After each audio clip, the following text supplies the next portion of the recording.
screen happening right now. We're moments away from the demolition of the boiler house at the Trenton Power Plant. 7 News Detroit reporter Brittany Toulis is live in Grosse Ile this morning, just across from where that former power plant was located. Brittany? Yeah, Allie, Alicia, I'm just going to step out of the way because we're told it's going to happen at 6 o'clock, but we were also told we were going to get a 10-minute warning horn that we have not gotten yet. But you can see the building right now. Those two on the left are expected to come down at any time right now. Like I said, we were told just minutes ago that the 6 a.m. implosion is still scheduled for 6, but we have not heard any warning horns yet. But you can see crews misting the building right now. The DTE has said they have misters like that on hand to help mitigate dust clouds that could appear from this implosion. And you can also see, I'm going to ask our photographer, Michael Crotchy, to just zoom in a little on those holes in the side of the building. You can see them in between those 5 window slits. Those holes are where they put the explosives that are going to take these buildings down, and DTE expects these buildings to go down in less than a minute. And police boats are also here keeping this portion of the Detroit River closed to boaters. We had someone parked right out front for a little while, and police boats have come and escorted them away. And if you're driving in the area, you'll notice roads are closed as well. There are road closures for the next 2 hours to both cars and pedestrians on Grosse Ile Parkway Bridge, Grosse Ile Parkway, West Jefferson Avenue. And I believe I just heard, yep, they're giving us the 1-minute warning. So we're less than 60 seconds away from these buildings coming down. And this building has stood here from right after World War I is when the initial power plant was built. Oop, there it is.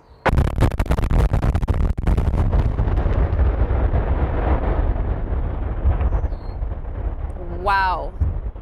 Wow, wow, wow. Just look at that.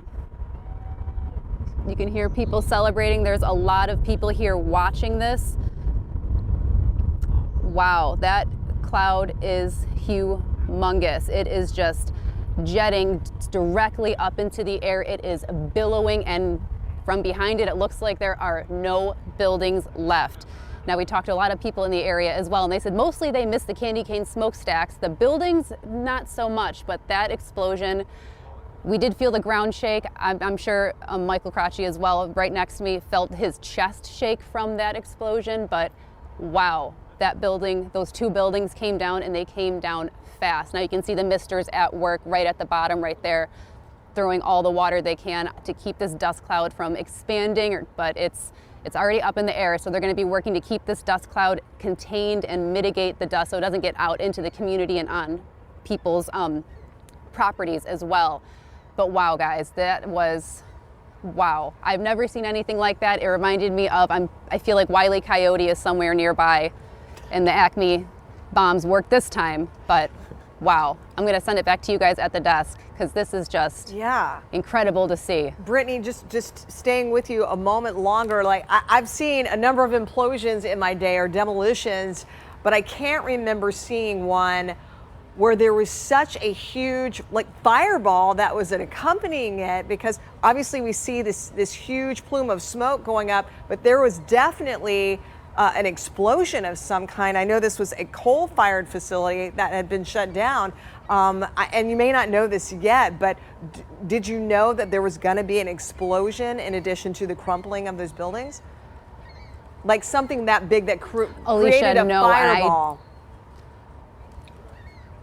I know exactly what you're talking about too. I saw that big fireball looking thing, and no, I was not clear. It was not told that it'd be an actual fire explosion. We were under the impression it just the detonators would be set off and it would implode in on itself. But we are going to be talking to DTE right after this, right after we finish up with you guys, because we're going to ask questions and figure out, was that fireball planned? Was it not planned? And just this cleanup process, because I told you there's misters. You can see the misters working, but that dust cloud is just going lateral. It's going right on top of the river left. So we're going to talk about this cleanup with DTE right after we finish talking with you guys. And they had taken measures, obviously, concerning safety and cleanup. You had the cannons of water shooting to try to reduce the dust, but as you can see, there was a lot more than a water cannon could really contain, and maybe that was something they knew was going to happen. So I know you're on the scene. You're going to be asking more questions. We had some pictures from Chopper 7 a moment ago,